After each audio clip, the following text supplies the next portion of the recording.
E aí galera, bom, tô testando esse novo formato de vídeo. Eu gostaria muito de um feedback de vocês. Falem se vocês gostaram desse formato ou não. Eu sei que o som deve estar bem ruinzinho, mas desculpa aí, mas no momento é o que eu posso fazer para vocês. E comenta aí também, se vocês gostaram desse formato, o que vocês gostariam que eu fizesse nesse formato. Se vocês gostariam de algum tipo de vídeo aula de algum assunto de física que vocês se interessam e eu tenha qualificação para ensinar. Enfim, quero a opinião de vocês. Mas vamos começar o vídeo de hoje aqui. Bom, a ideia desse vídeo é mostrar o erro em um argumento. Que eu vi algumas pessoas que questionam o aquecimento global usarem esse argumento. Em especial, o Ricardo Felício, bem famoso, né?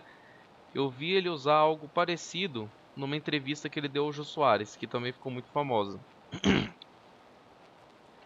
Ele falava que o nível dos oceanos não iria subir porque a densidade do gelo era menor que a densidade da água, de tal forma que quando o gelo derretesse, uma coisa compensaria a outra e o nível da água não iria subir.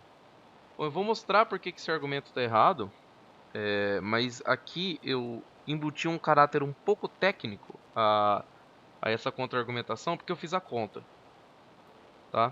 Bom, primeiro, vocês desculpem pelo desenho, eu sou péssimo desenhista, mas vemos aqui, temos o VE, que é o volume externo, VI, que é o volume imerso, e aqui, bem mal desenhado, um oceano. Aqui seria uma geleira, um bloco de gelo, onde parte do volume está fora da água e parte está dentro, né? Primeira coisa, vamos à nomenclatura que eu estou usando aqui, as definições que eu estou usando, o que eu estou chamando de o que nessa conta que eu vou fazer. O volume imerso da geleira eu estou chamando de VI. A densidade da água salgada eu estou chamando de ρAs. A massa da geleira de M. A densidade do gelo de ρg. E a densidade da água doce de ρAd.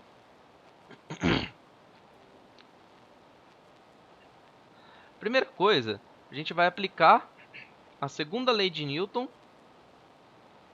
no bloco de gelo. Tem duas forças agindo no bloco de gelo, e apenas duas. O peso e o empuxo exercido pela água que foi deslocada. Se alguém tiver dúvida nesse conteúdo, pesquisa aí princípio de Arquimedes. Eu acho que deve ser suficiente.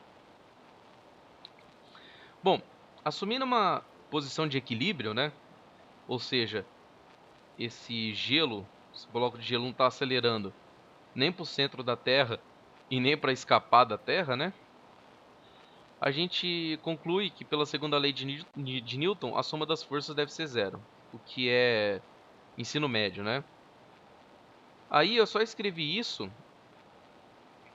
da seguinte forma: aqui é o empuxo e aqui o peso. Ah, por que sinal de menos? Porque o peso está para baixo e o empuxo para cima. Esse versor x, ele é só uma direção. Eu estou falando que o positivo é para cima e o negativo é para baixo. Ótimo. Aí aqui embaixo a gente vê que a massa dessa geleira vai ser o volume interno mais o volume externo, que dá o volume total da geleira, vezes a densidade da geleira. Essa é a definição de densidade, né, gente? Com isso, substituindo na equação de cima, a gente conclui o que está aqui embaixo.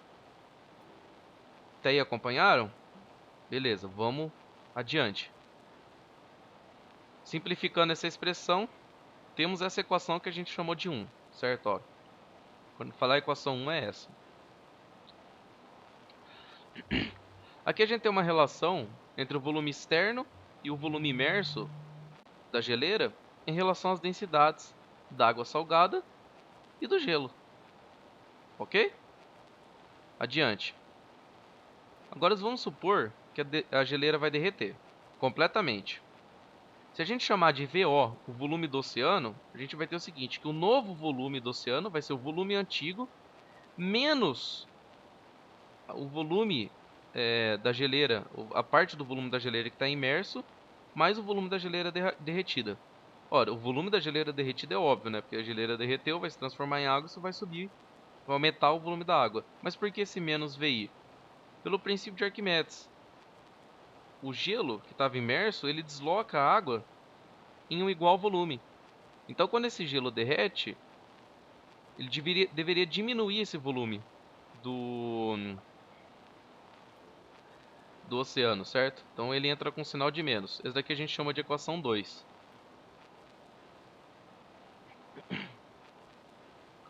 Ora, vejamos. O volume da geleira vai ser a massa da geleira, que não muda no processo de derretimento, tá? Dividido pela densidade da água doce, porque agora a geleira derreteu, então não é mais a densidade do gelo, agora é a densidade da água doce, certo? Com essa equação mais aquela que a gente já usou lá em cima, da massa da geleira, ser a soma dos volumes da parte interna mais a externa e multiplicado pela densidade do gelo, a gente vai conseguir chegar que o volume da geleira derretida deve ser isso aqui. Substituindo isso na equação 2, temos isso aqui. Agora o que eu vou fazer? Essa parte aqui, eu vou abrir, fazer esse produto aqui, né?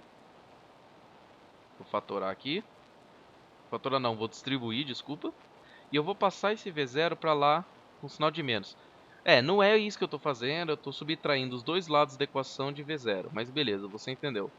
Tá aqui. Isso que eu vou ter aqui embaixo. Já substitui o VE também.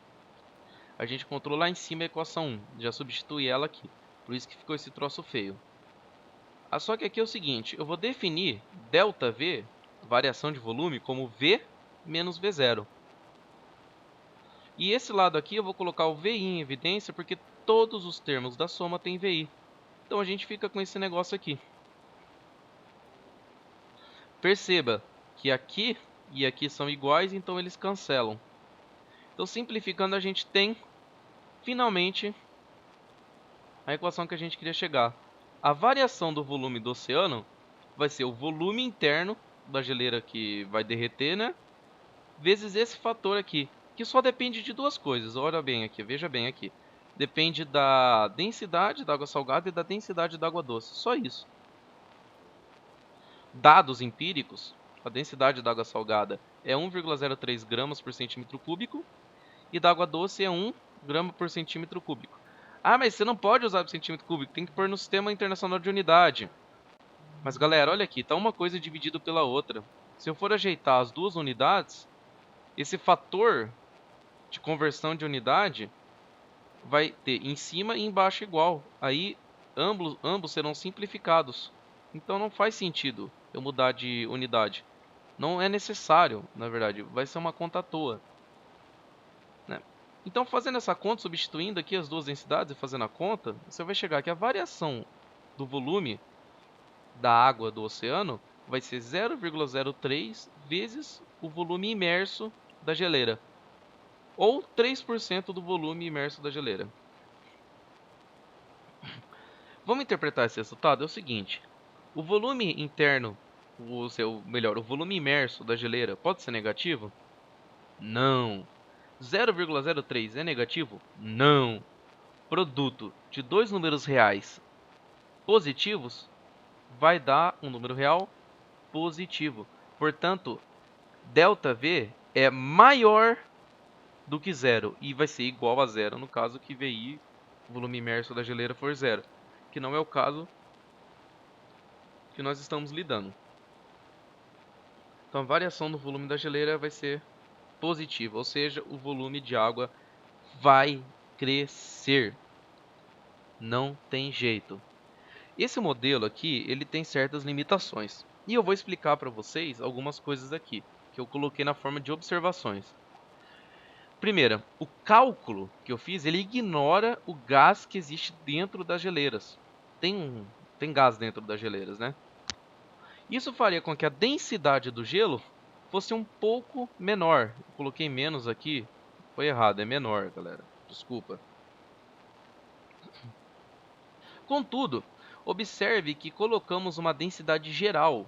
A conta vale para quaisquer números. E o resultado final não dependeu da densidade do gelo. Resta que isso não importa, ou seja, embora eu tenha usado uma densidade do gelo sem nem pensar que tem gás dentro, não importa, porque o cálculo que eu fiz não dependeu da densidade do gelo em momento nenhum. Aí você poderia argumentar o seguinte, que a única coisa que eu vou aceitar que é uma falha na precisão dos cálculos, que a massa que vai ter lá na geleira, portanto, não vai ser igual a ela sólida e ela derretida, porque parte da massa vai estar em forma de gelo, certo? Então a massa vai diminuir um pouco. Contudo, essa diminuição não é relevante. Por quê?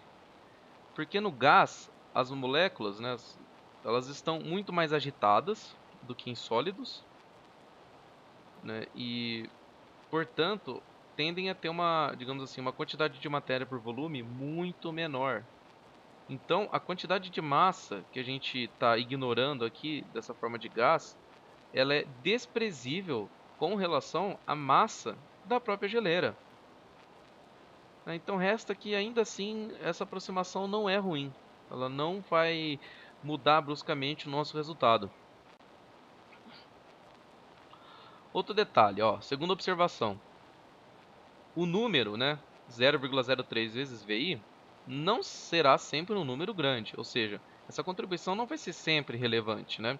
Apenas no caso onde o volume da geleira for muito grande. Porque, olha, isso é 3% do volume imerso da geleira. Então eu reconheço, é uma quantidade muito pequena, mas é maior do que zero. Então não dá para você afirmar categoricamente de que não vai subir o nível do mar. Porque, embora não seja algo muito grande, mas também é algo diferente de zero, é algo necessariamente maior que zero. E a questão que a gente resolve esse problema é aqui embaixo. Esse cálculo ele é idêntico para o caso de muitas geleiras, ou seja, eu não preciso fazer esse cálculo para uma geleira, eu posso estender ele para todos, porque basta VI ser o volume imerso de todas as geleiras e M a massa de todas as geleiras. Ou seja, isso daqui resolve o problema anterior. Porque agora VI pode ser muito grande, porque eu posso fazer essa conta levando em conta todas as geleiras. Entendido?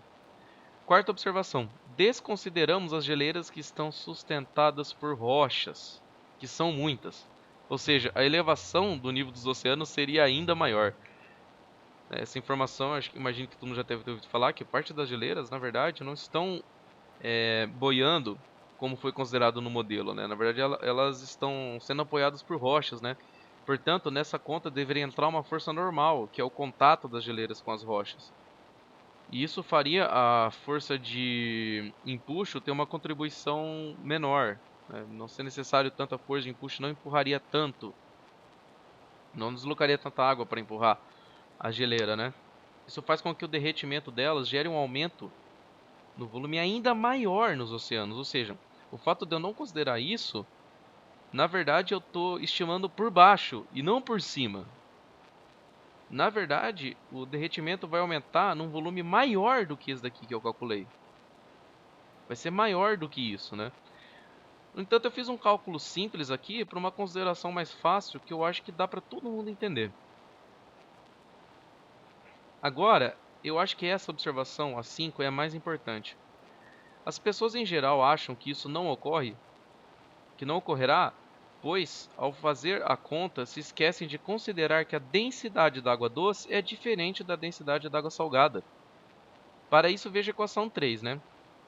Outra coisa que exclui é o fato das geleiras em cima de rochas, né? Então, a parte das geleiras que está em cima de rocha, geralmente o pessoal que defende esse argumento contra o aquecimento global ignora, né? Mas outra coisa que eles ignoram é isso daqui que eu coloquei neste...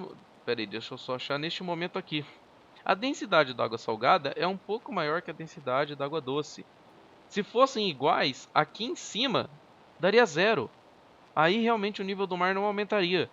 Mas não é zero, porque a densidade da água salgada é maior do que a densidade da água doce. Portanto, esse número é maior do que 1. Você subtrai 1, continua dando um número positivo. Então esse argumento, esse argumento não o meu, o argumento das pessoas contra o aquecimento global ignoram isso, ignoram essa diferença de intensidade entre água salgada e água doce. Bom, o vídeo ficou por aqui.